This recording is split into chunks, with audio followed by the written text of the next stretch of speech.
For the last 23 years, tonight is our 23rd anniversary. We went on the air 23 years ago tonight. You weren't with us yet, Guillermo. No, I was in the parking lot. Yeah, I was not here. But we will still make love to celebrate tonight. The same, yeah, let's do it. It was a very different time back then, 23 years ago. It was better. It was a better time. I spent the weekend, like probably a lot of you did, looking at my phone and just feeling shocked and sick about what is happening in Minneapolis. These one video after another, screaming people being torn from their families, Americans, people who were born in the United States being pulled out of their cars for the crime of having an accent or whatever, children, small children, babies being tear gassed, taken into custody, separated from their parents. Just one atrocity after another being committed by this gang of poorly trained, shamefully led, mask-wearing goons. And that is what they are. They're goons committing vile, heartless, and even criminal acts. And it's sickening to watch, and it's frustrating to watch. It's like we're all being forced to play a game that has no rules. They just make up the rules as they go along. We see these videos in which we clearly see one of our fellow Americans executed by ICE, and they won't even admit that it was a mistake. They say the Honda SUV Renee Good was driving was weaponized. They say the gun Alex Pretti had a license to carry in an open carry state. All right, many of these same people screamed very loudly about when it was Kyle Rittenhouse carrying the gun, a gun that Alex Pretti did not even draw, did not touch, a gun that was taken from him by one of the agents before he was shot dead by the other ones. They fired 10 times on an ICU nurse. They're telling us, well, it was justified, you know? Is that the law and order that you voted for if you voted for this? Every day is a nightmare now. My wife and I have family in Minneapolis. They're afraid to take their kids to school. They're afraid to go to work. And I can only imagine how people who aren't white feel about this. How does this end? What's the plan here? Is the plan to just keep doing this in every city that didn't vote for Donald Trump? Does anyone on any side believe this is good leadership? We keep saying we need to find subjects that we can agree on. Can we agree that peaceful protesters, including moms driving SUVs on their way back after dropping their 6-year-old off at school, and a nurse who stepped in to protect a woman from harm, don't deserve to be shot dead in the street by the people we are paying to protect us? Can we agree on that? I mean,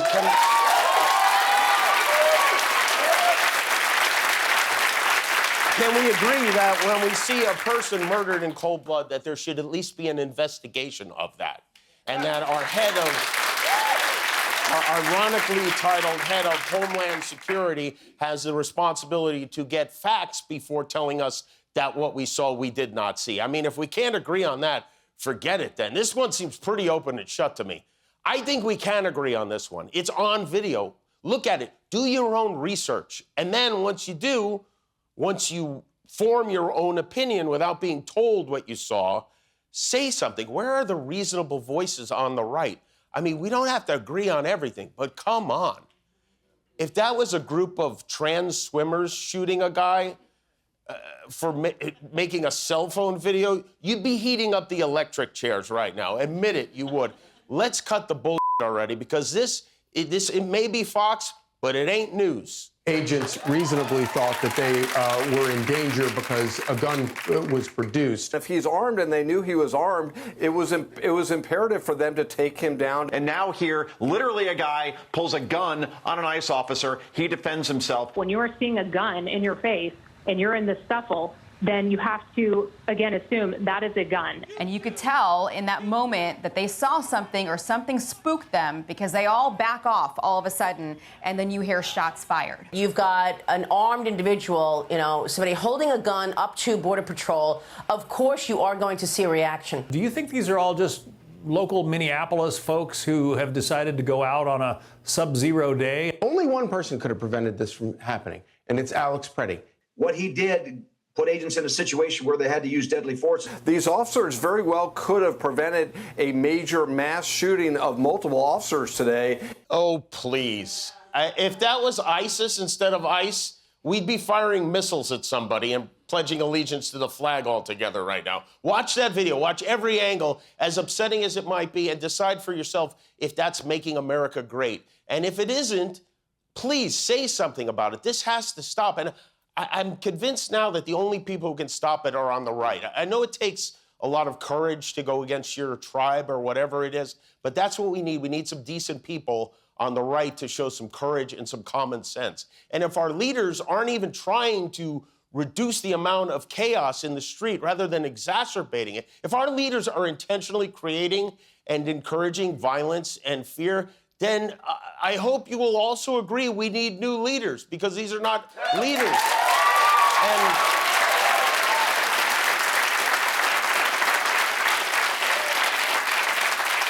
And to the people of Minneapolis, to the Pretti family and the Good family, and these people who were looking out for their neighbors, we want you to know that we are with you and you are not alone.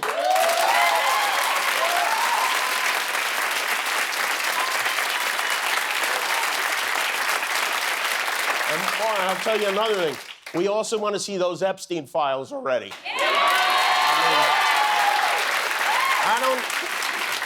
I don't believe Trump has a plan of any kind when he does this stuff, but I think the scoundrels who work for him do. Our esteemed Attorney General Pam Bondi, who runs the Justice Department, sent a letter to the governor of Minnesota, Tim Walz, asking for, among other things, all of Minnesota's voter rolls in exchange for de-escalation from ICE. She sent him a cease and desist to be a democracy letter, which Governor Walz, to his credit, flatly denied. Look, I think everybody understands what the last request was, totally unrelated to anything on the voter files. This is, again, as the Attorney General said, Donald Trump telling everybody that the election was rigged, who started all this nightmare for America, has nothing to do with it. And I would just give a pro tip to the Attorney General. There's 2 million documents in the Epstein files we're still waiting on. Go ahead and work on those. Yeah. It's called the Minnesota mic drop right there.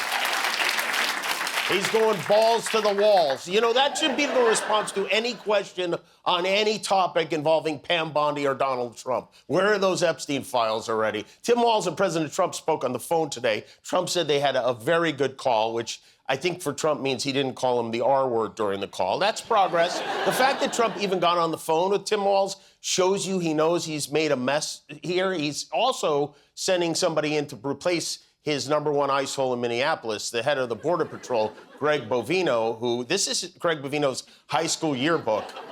And this is what would happen if the Proud Boys recruited McLovin. This is what he would turn into. That year, Greg and a cantaloupe with a hole in it were named cutest couple.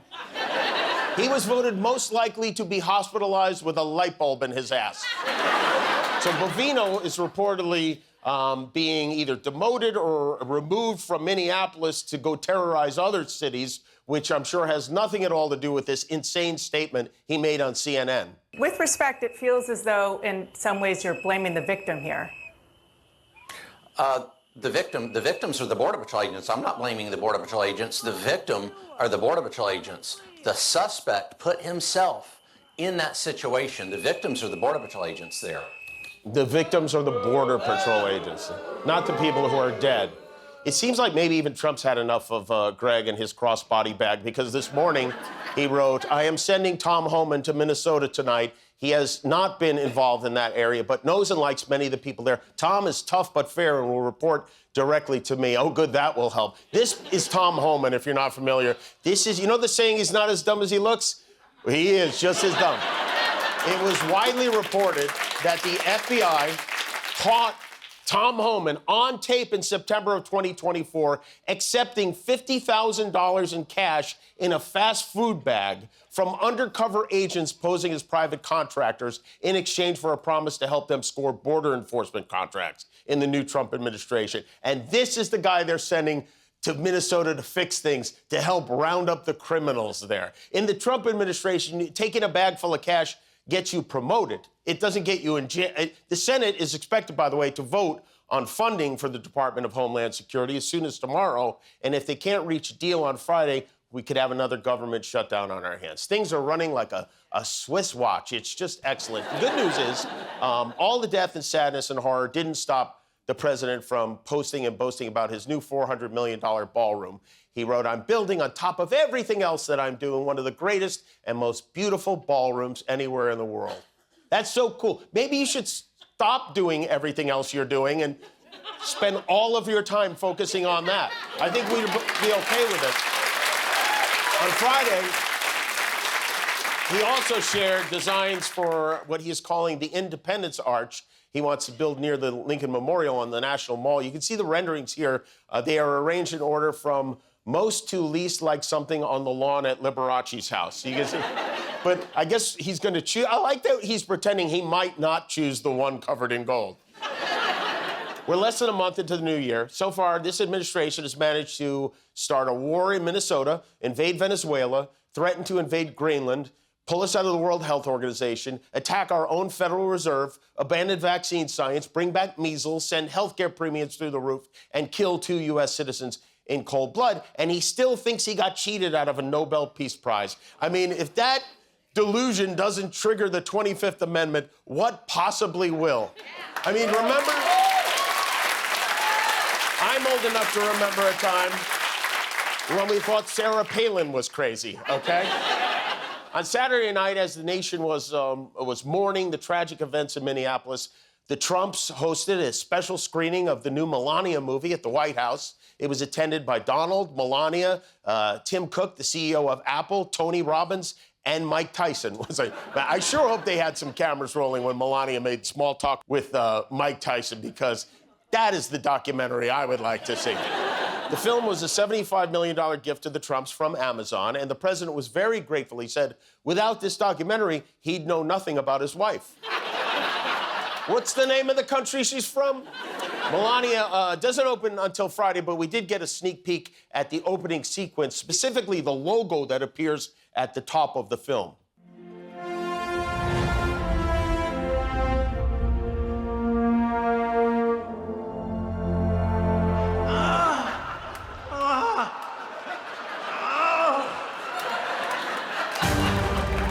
She is a lucky lady, a warm lady and a fortunate woman.